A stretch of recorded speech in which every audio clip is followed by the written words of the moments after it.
The United States is ranked 47th in the world for maternal mortality.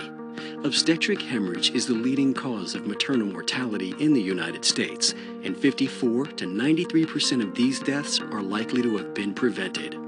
Obstetric hemorrhage-related mortality is only the tip of the iceberg, since research shows that about 125,000 women every year in the United States will suffer from an obstetric hemorrhage, 2.9% of all births. A leading cause of preventable maternal mortality and morbidity is failure to recognize or late recognition of excessive blood loss during childbirth. Women die from postpartum hemorrhage because they do not receive early initiation of effective interventions. The most accurate way to recognize the amount of blood loss is by direct measurement and cumulative quantification. How do you quantify blood loss? Weigh blood-soaked items such as peri-pads and lap sponges. Measure using calibrated devices such as under-buttock drapes and containers. First, let's talk about weighing blood loss. To establish the amount of blood loss, place the blood-soaked items on a scale. Subtract the dry weight from the blood-soaked weight to determine the volume of blood loss. As a general rule, 1 milliliter of blood weighs approximately 1 gram. For example, if the dry weight of an item is 40 grams and this item weighs 140 grams when saturated, then 140 gram wet weight minus 40 gram dry weight equals 100 milliliter blood loss. Make sure you weigh all blood-soaked materials and clots.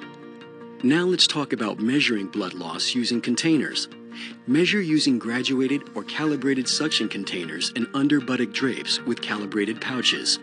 Remember to subtract other fluids such as amniotic fluid or urine. For example, the under-buttocks drape equals 750 milliliters minus 250 milliliters irrigation equals 500 milliliters blood. However, it isn't always this straightforward, since it's hard to know how much urine or amniotic fluid are in an under-buttocks drape.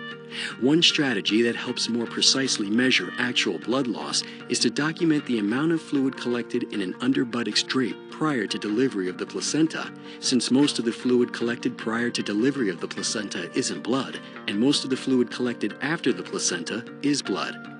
Be sure cumulative blood loss is documented by keeping a running total.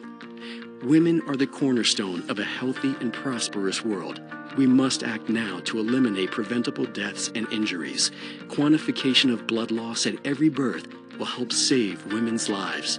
For more information on A1's Postpartum Hemorrhage Project, please visit www.pphproject.org. To download A1's summary of the research on quantification of blood loss and to access the practice brief with tips and references, go to www.pphproject.org/resources.asp.